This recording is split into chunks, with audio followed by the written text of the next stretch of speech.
વડોદરા શહેર અને જિલ્લા સહિત રાજ્યભરમાં રાત્રિના સમયે મંદિરમાં પ્રવેશીને દાનપેટી તથા મૂર્તિઓની ચોરીના કિસ્સાઓ વધ્યા હતા, જેને ધ્યાને રાખીને વડોદરા ક્રાઇમ બ્રાન્ચ દ્વારા તપાસ શરૂ કરવામાં આવી હતી.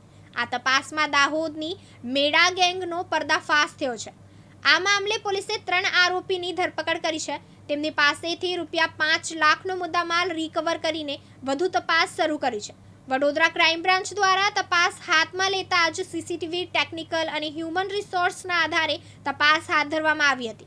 આ દરમિયાન 2 શંકાસ્પદ લોકો બાઇક પર દાહોદ તરફથી મંદિરમાં ચોરી કરવા માટે આવનાર હોવાનું જાણવા મળ્યું હતું, જેના આધારે ગોલ્ડન ચોકડી પર વોચ ગોઠવવામાં આવી હતી. આ સમયે 2 બાઇક પર 3 શખ્સ આવતા જણાતા તેમને રોકવામાં આવ્યા હતા. આ શખ્સોએ પોતાના નામ ઉમેશ બચુભાઈ મેડા, ગોવિંદ દલસિંહભાઈ મછાર અને અજય બચુભાઈ મેડા હોવાનું જણાવ્યું હતું. આ તમામની અંગ ઝડપી કરતા તેમાંથી રોકડ, સિક્કા, મૂર્તિઓ, યંત્રો અને લગડી મળી આવ્યા હતા. તેમની પાસે બાઇક અને વસ્તુઓની માલિકી અંગે કોઈ પુરાવા નહોતા. ત્યારબાદ તેમની કડાઈપૂર્વક પૂછપરછ કરતા તેઓ ભાગી પડ્યા હતા. છેલ્લા 6 મહિનામાં વડોદરા શહેર, ભાયલી, ભરૂચ, પોર, કરજણ, અંકલેશ્વર, રાજકોટ, જેતલપુરમાં મોબાઈલ વાહન તથા મંદિરમાં ચોરીના 22 ગુનાને અંજામ આપ્યો હોવાનું જણાવ્યું હતું, જે મામલે સ્થાનિક પોલીસને સોંપવાની તજવીજ હાથ ધરવામાં આવી છે. આ કાર્યવાહીમાં 3ની ધરપકડ કરવામાં આવી છે. પોલીસે તેમની પાસેથી કુલ ₹5.3 લાખનો મુદ્દામાલ જપ્ત કર્યો છે. આ કેસમાં આરોપીઓની પૂછપરછમાં 22 ગુના ઉકેલાયા છે. અજજ મેડા સામે 4, ઉમેશ મેડા સામે 6 અને ગોવિંદ મછાર સામે 3 ગુના અગાઉ નોંધાયેલા છે. તમે જાણો છો એમ વડોદરા શહેરમાં પાછલા દિવસોમાં ખાસ કરીને ધાર્મિક સ્થાનો એટલે કે મંદિર છે, દેરાસરો છે જૈનના, ત્યાં ચોરીના બનાવો ઘણા બનેલા છે. એમાં એક ગેંગ સક્રિય હતી, એમને માહિતી મળેલી અને ક્રાઇમ બ્રાન્ચની ટીમ ઘણા સમયથી એના પર વર્કઆઉટ કરી રહી હતી. એની અમને ગઈકાલે એક સફળતા મળી છે. 3 આરોપીઓ આ કામે અમે પકડ્યા છે. એમાં 2 સગા ભાઈઓ છે, ઉમેશભાઈ બચુભાઈ મેડા અને અજયભાઈ બચુભાઈ મેડા. અને ત્રીજા એના સાગરીત છે ગોવિંદ દલસિંહભાઈ મછાર. આ ત્રણેય દાહોદ જિલ્લાના છે અને તેમની ગઈકાલે અમે ધરપકડ કરી અને પૂછપરછ કરતા ટોટલ 11 ગુના તેઓએ કબૂલેલા છે. એમાં ખાસ કરીને વડોદરા શહેરના નવાપુરા, મકરપુરા અને અટલાદરામાં જે મંદિર ચોરીઓ છે એ છે. સાથે સાથે વડોદરા ગ્રામ્યમાં કરજણ, વરણામાં અને તાલુકા પોલીસ સ્ટેશનનું ભાયલી છે. વચ્ચે તમને ખબર છે કે હમણાં તાજેતરમાં પોરમાં પણ ચોરી થયેલી બળિયાદેવના મંદિરમાં, તો એ પણ આ ગુનાનો ભેદ આમાં ઉકેલાય છે. અને સાથે ભરૂચ સિટીના 2 વાહન ચોરીના ગુના છે. આમ ટોટલ 11 ગુનાનો ભેદ ઉકેલાય છે. એ સિવાય પણ બીજા ઘણા એણે ગુના કર્યા છે એવી એની કબૂલાત છે, પરંતુ અમે દફતરે જોઈએ છીએ એ રેકોર્ડ ઉપર આવા કોઈ ગુના દાખલ થયા છે કે કેમ. એવા બીજા એણે 10 બનાવો પણ પોતાની રીતે કબૂલેલા છે.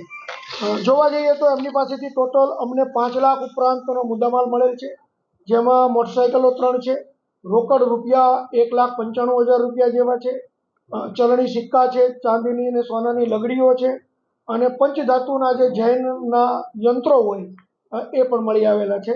અને આ બધો જે મુદ્દામાલ છે એ ખરેખર જે ચોરીમાં ગયેલો એ જ મુદ્દામાલ છે. એ ફરિયાદીએ ઓળખી પણ બતાવેલ છે. આ 3 આરોપીની ધોરણસરની અટકાયત કરી અને બરોડા સિટીમાં જે 5 ગુના દાખલ થયેલા છે એ પોલીસ સ્ટેશનોમાં પહેલાં સોંપવામાં આવશે. એ ગુનાના કામે એના રિમાન્ડ મેળવીને આગળની તજવીજ કરવામાં આવશે. વડોદરા શહેર જિલ્લા ઉપરાંત ભરૂચ છે, બરોડા ગ્રામ્યના પણ છે, કરજણ છે, વડોદરા તાલુકા છે, એના પણ ગુના છે. ટોટલ 11 ગુનાનો ભેદ ઉકેલાય છે. આ લોકોની એમો એવી હતી કે દિવસ દરમિયાન આ લોકો કોઈ મંદિરો ખાસ કરીને ટાર્ગેટ કરતા હતા અને પહેલાં એ લોકોએ ઘરફોડ ચોરી કરવાની પણ કોશિશ કરેલી 2 વર્ષ અગાઉ, પરંતુ એમાં ઘરના માલિકો જાગી જતા એક ધાડનો ગુનો દાખલ થયેલો. એટલે આ લોકો પછી ખાસ કરીને જે મંદિરોમાં રાત્રે કોઈ માણસો ન હોય, એ મંદિરને ખાલી કોઈ એટેન્ડન્ટ ન હોય, ચોકીદાર ન હોય, એને ટાર્ગેટ કરતા હતા. અને ખાસ કરીને મંદિરો પણ એવા કે જે હાઈવે ઉપર હોય, સોસાયટીમાં ન હોય, એ પ્રકારના મંદિરોને એ ટાર્ગેટ કરતા હતા. દિવસ દરમિયાન તેઓ રેકી કરતા હતા.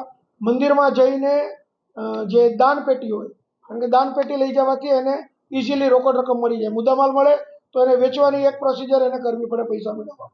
તો ખાસ કરીને દાનપેટીને જે ટાર્ગેટ કરતા હતા.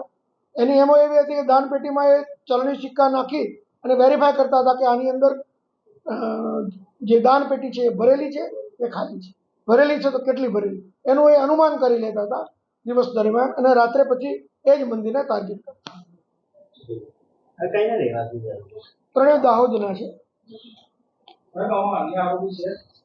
જોઈએ, હજી તપાસ ચાલુ છે. રિમાન્ડ દરમિયાન કદાચ અન્ય કોઈ આરોપીઓની સંડોવણી જણાશે તો એની પણ ધરપકડ કરવામાં આવશે. બની શકે કોઈ એની સાથે બીજા સાગરીતો હશે, ગેંગ હશે તો પણ એ પણ તપાસ. પોલીસને કેવી રીતે સફળતા મળી? અમને આ ઘણા વખતથી એના ચહેરા મળી ગયેલા. આ પ્રકારની વ્યક્તિઓ છે એ રેકી કરવા આવતી હતી, પોલીસ વોચમાં હતી, અને ગઈકાલે પણ આવો જ એક કામ કરવા માટે નીકળ્યા હતા. એ દરમિયાન ગઈકાલે અમને હાઈવે ઉપરથી આ મુદ્દામાલ સાથે મળી ગયેલા છે. ચોરી કરીને દાહોદ જતા એમના ઘરે જતા રહેતા. ખાસ કરીને ભરૂચમાં એમના જે જૂના કેસો ચાલતા હતા, તો એ જ્યારે કોર્ટ કેસો હોય ને મુદતે આવતા હતા, તો મુદત ભરીને જ્યારે પાછા દાહોદ જતા હોય તો આવી રીતે ગુનાને વારદાતને અંજામ આપતા. વધારે કરીને સિકલીગર ગેંગોનું વધારે નામ આવે સર. સિકલીગર ગેંગોનું નથી આ લોકો. વિજય ચૌહાણ, દિવ્યાંગ ન્યૂઝ, વડોદરા.